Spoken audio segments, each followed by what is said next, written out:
여호수아서 9장 말씀입니다.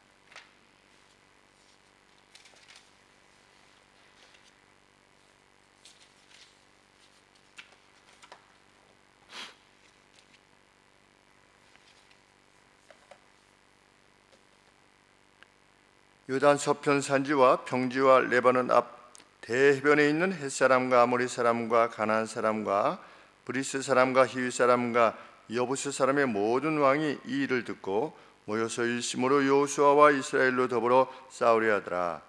기브온 거민들이 여호수아의 여리고와 아이에 행한 일을 듣고 꾀를 내어 사신의 모양을 꾸미되 헤어진 전대와 헤어지고 찢어져서 기운 가죽 포도주 부대를 나귀에 싣고 그 발에는 낡아 기운 신을 싣고 낡은 옷을 입고 다 마르고 곰팡이 난 떡을 예비하고 그들이 길갈 진으로 와서 여호수아에게 이르러 그와 이스라엘 사람들에게 이르되 우리는 원방에서 왔나이다. 이제 우리와 약조하사이다.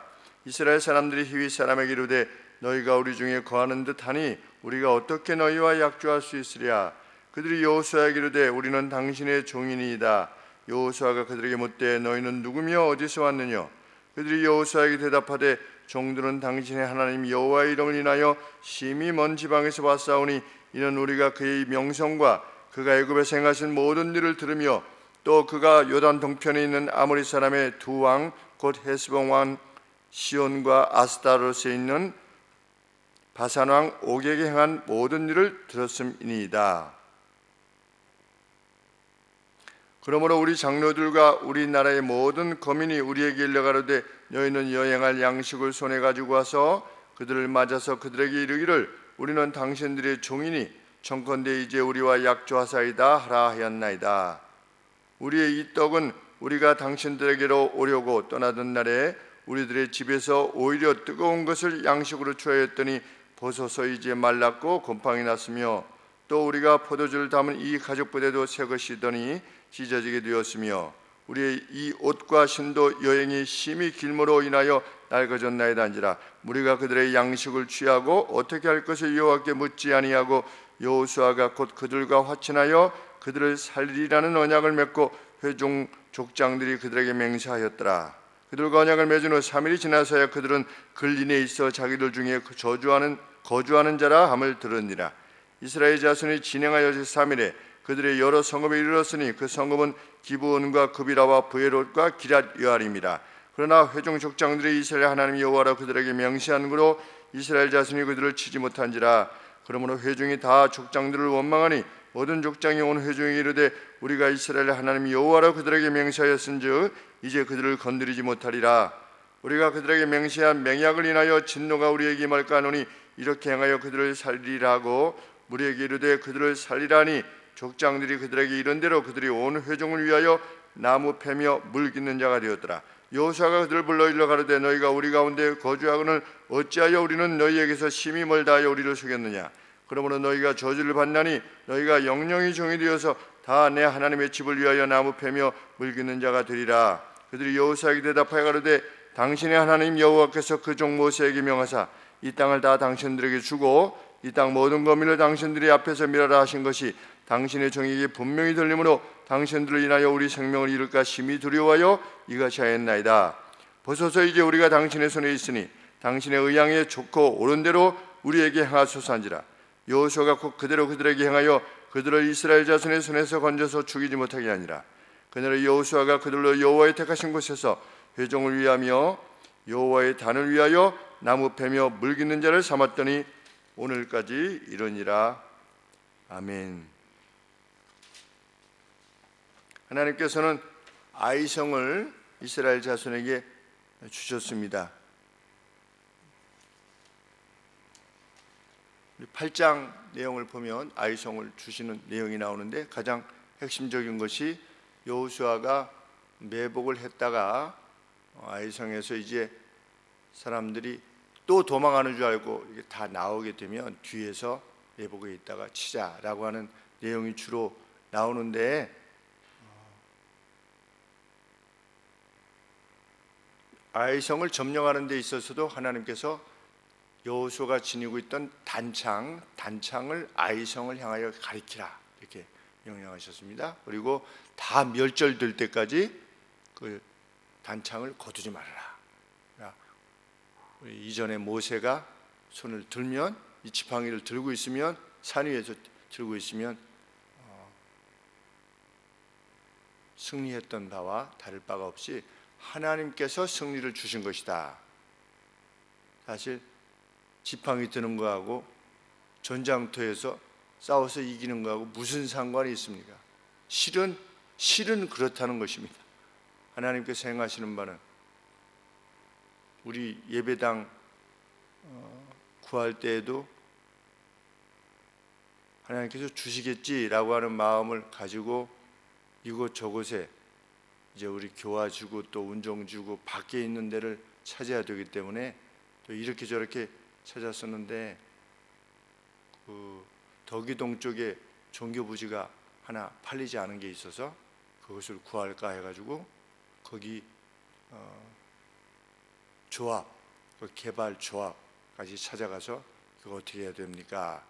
이렇게 물어봤는데 아주 길쭉하니 땅도 좋고, 물론 이제 운영 조금 덕이 지구가 조금 그때 당시는 작았습니다. 그래서 또 약간 뒤편에 있고 그랬는데, 그래도 여기 주시면 참 좋겠다 그랬는데 결국은 이거 아니구나, 안 된다고 했는지 여간에 돈이 안 맞았는지 그래서 못 샀습니다. 그래서 요 운정에 전자랜드 있는 제2자유로 이렇게 타고 가다 보면 오른쪽에 전자랜드가 그냥 따로 떨어져 있는데, 그 옆에 논이 있는데 그 논 위에 같은 논인데 위 논은 잡종지래요. 그래서 지울 수가 있대요. 그래서 그건 또 가로로 이렇게 길쭉한데 거기 사람이 올까 이렇게 생각할 정도로 이제 큰 길 제2자로 끝나고 건너서 있기 때문에 사람들이 거기까지 이렇게 올까 싶었지만 여간에 다른 곳이 없으니까 그때 평당 250만 원인가 이렇게 되어서 얼핏 우리가 땅 사고 가볍게 지으면 되겠다 이런 생각을 했었는데, 어느 날 갑자기 선배 목사님이 전화하셔서 우리 예배당에 나와 있으니까, 이 가격에 나와 있으니까 한번 가봐라. 그래서 우리가 이 예배당을 얻게 되었습니다. 노력은 했죠. 노력은 어떻게 하면 예배당이 들어갈 수 있는 좋은 곳을 택할 것인가 했지만 결국은 하나님께서 전혀 다른 곳에서 정말 예상치 못하게 이미 지어져 있는 곳을 이렇게 주셔서 우리가 예배당으로 이렇게 성전으로 삼아 예배를 드리고 있는 것만 생각을 해도 단창을 드는 것이 정말 중요하다. 아이성을 향해서 가리키라 라고 했을 때 가리키는 것이 중요하다. 누가 실제로 승리케 하시냐? 하나님께서 승리케 하신다. 그것이 8장의 이하의 내용이었습니다. 이 소식을 듣고 그 가나안 땅에 살고 있었던 6개 족속들이 동맹을 해가지고 이스라엘을 상대하자 이게 결의를 한 것입니다. 그런데 유일하게 기브온 족속만 화친을 구한 것입니다. 기브온 족속이 왜 생존할 수 있었는가? 멸절의 위기 가운데서도 하나님께 은혜를 구했기 때문입니다. 가나안은 다 멸하라 했지만 하나님께서 다 멸하는 가운데서도 하나님의 은혜를 사모하는 자들을 하나님께서 살려주셨습니다. 살려주신 것뿐만 아니라 이스라엘 내에 거하게 하셔서 하나님이 누구신가를 알게 하셨고 하나님을 함께 경배토록 하셨습니다. 그것이 우리 하나님이시다. 이것은 여호수아가 잘못했다, 섣불리 결정했다 이것이 아니고, 마치 라합이 여리고성에서 살아난 것처럼 기브온 족속 역시 하나님의 은혜를 구했을 때 하나님께서는 그를 거두셨다. 우리 하나님은 그런 분이시다. 어떻게 가나안을 다 죽였는가? 맞서려 하는 자가 있었고, 그 가운데서도 맞서려 하는 자가 있었고, 또 하나님의 은혜를 구하는 자들이 있었다. 근데 하나님의 은혜를 구하는 자는 다 하나님께서 살리시는 것입니다. 이분이 하나님이시다. 하나님께서 은혜를 허락하시기를 기뻐하신 증거는 무엇입니까? 이후에 하나님께서 여호수아나 족장들에게 책임을 묻지 않으셨습니다. 너 왜 나한테 묻지 않고 너네들이 결정해서 라고 이렇게 전혀 언급하시지 않고 그 하나님의 이름으로 맺은 언약을 그대로 받아들이셨습니다. 라합 때도 그렇지 않습니까? 이방 여인, 가나안 여인인데 왜 살려 니네들이 네 마음대로. 누가 하나님의 이름으로 맹세했습니까? 그 두 정탐꾼이 맹세하지 않았습니까? 그런데 그 정탐꾼이 맹세한 것을 하나님이 인정하신 겁니다. 그것은 하나님의 이름으로 맹세했기 때문이라기보다 하나님은 누구시니까? 하나님의 은총을 사모하는 자에게 은혜를 베푸시는 분이시니까. 이후에 나아만도 그런 은혜를 입었던 것이고, 사렙다 과부도 이방인이었지만 그런 은혜를 입은 것이고, 또 애굽에 있었던 사람 우박이 떨어질 거라고 그러니까 그래 우리 그럼 피하자 라고 가지고 애굽 사람들 중에 자기 가축들을 이렇게 자기 집으로 들였던 사람들, 그 집에는 우박이 안 떨어진 것입니다. 하나님은 은혜를 사모하는 자를 언제든지 건져내시는 분이십니다. 구약의 하나님도 자비의 하나님이시다. 기브온은 어디 있었느냐? 예루살렘으로부터 약 2시간 거리 북서쪽으로. 그 정도면 위치가 이해가 되시겠지요? 어떻게 했습니까? 그 사신들이 오래된 것을 가지고 아주 멀리서 온 것처럼 그렇게 꾸몄습니다. 여호수아가 좀 이상했나 봅니다. 너 보니까 가나안 족속 같은데 정말 멀리서 온 거 맞느냐? 왜냐하면 섣불리 결정하면 안 된다고 하는 것을 여호수아도 알았기 때문입니다. 그러니까 기브온 사람들이 무엇이라고 답변을 하느냐? 2번 물었는데 첫 번에 무엇이라고 답했느냐? 자신들을 종이라 이렇게 불렀습니다. 9장 9절에 그들은 여호수아에게 대답하되 종들은 그랬습니다. 종들은. 이때 당시에 이렇게 말하는 것은 서로 우정 어린 동맹을 맺자 이런 뜻이라고 합니다. 우리 동맹을 맺읍시다. 그래서 서로의 경계를 보호해 줍시다 이런 뜻이라고 합니다. 거듭해서 여호수아가 물었습니다. 뭐 어디서 왔느냐? 그랬더니 하반절에 우리가 그의 명성과 여호와의 명성이지요. 여호와의 명성과 그가 애굽에서 행하신 모든 일을 들으며 요단 동편에 있는 일을 들었다 그랬습니다. 요단을 건넌 사건은 언급하지 않습니다. 그리고 여리고성도 언급하지 않고 아이성도 언급하지 않습니다. 왜 그렇습니까? 멀리서 왔기 때문에 가까운 거 알면은 안 되는 겁니다. 그러니까 우리는 멀리서 올 때부터 들었습니다. 애굽에서부터 얼마나 오래전의 일입니까? 애굽에서부터의 일을 들었습니다. 그러면 애굽에서의 일은 언제 겁니까? 40년 전이라니겠습니까? 출애굽 사건이었으니까. 이제 40년 있다가 좀 요단 건너서 들어오는 거니까 애굽의 일과 요단 동편에 있는 이 2 왕에 대한 것을 들었습니다. 그러니까 우리는 멀리서 왔다는 것을 계속 지금 언급하니까 여호수아가 받아들인 겁니다.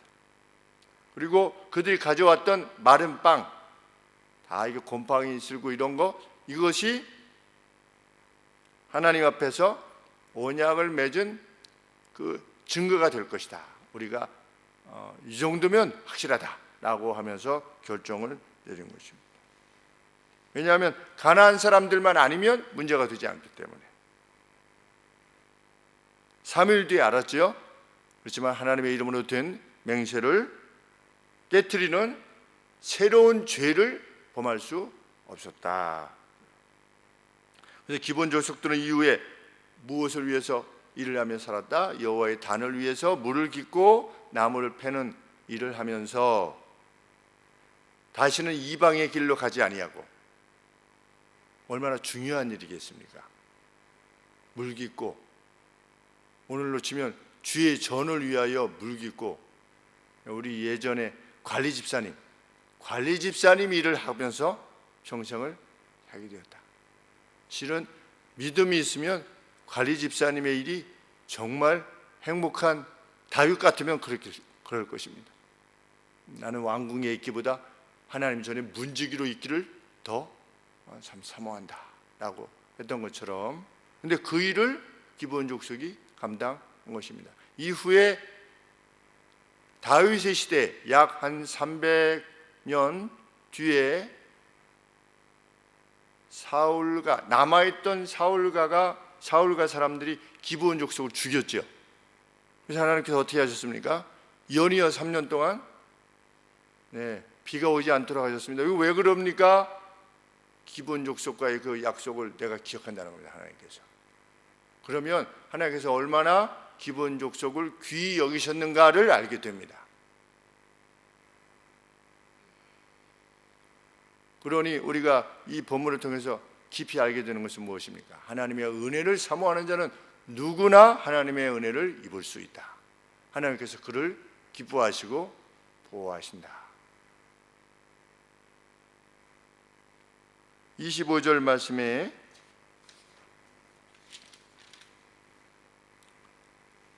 너 왜 이렇게 했느냐 이러니까 우리가 생명을 잃을까요? 이렇게 했는데 25절에 보소서 이제 우리가 당신의 손에 있으니 당신의 의향에 좋고 옳은 대로 우리에게 행하소서. 우리를 죽여도 우리가 원망하지 않겠소. 참 이 내용만 봐도 기브온 족속이 무슨 약삭 빠르고 이런 존재들이 아니라, 우리 라합이 그 정탐꾼 숨길 때 약삭 빠르게 숨긴 것입니까? 그것이 아니라 자기 생명을 걸고 이렇게 행한 것입니다. 그만큼 하나님 앞에서 자기를 낮춘 것이지요. 오늘 기브온 족속도 역시 우리가 당신 손에 있으니 원하는 대로 행하십시오. 이게 뭡니까? 이게 하나님 앞에서의 겸비함입니다.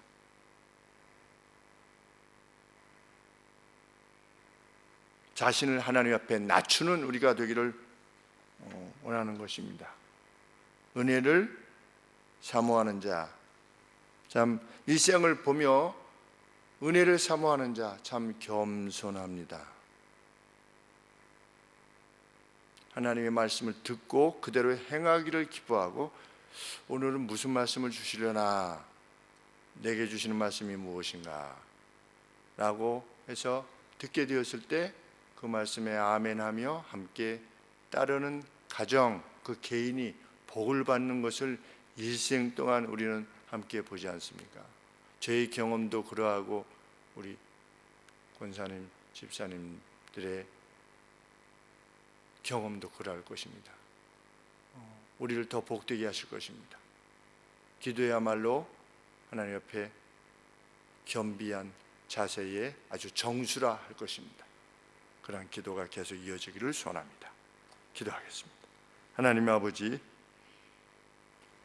실은 이 참 어려운 때에도 우리가 이겨낼 수 있는 것은 기도인 줄 알고 하나님의 은혜를 사모하는 겸비한 심령인 줄 믿습니다. 하나님, 참으로 어려운 싸움을 하고 있습니다. 교회들마다, 교회를 맡으신 사역자들마다 고통 가운데 있습니다. 그 가운데 하나님 옆에 부르짖고 있습니다. 하나님, 심판이 이르기 전에도 우리는 누가 하나님의 뜻에 따라 행했는지, 또 뜻을 알되 행하지 않았는지, 또 하나님의 말씀을 온전히 전했는지 또 전하지 않았는지가 드러나는 줄 압니다. 하나님, 말씀에 근거하여 진리에 근거하여 행할 때 견고하게 나가는 저희가 되게 하여 주시고, 궁극적인 승리의 모습이 어떠한 것인가를 우리에게 드러내 주시옵소서. 영광이 주 우리 주 예수 그리스도 이름으로 기도합나이다. 아멘.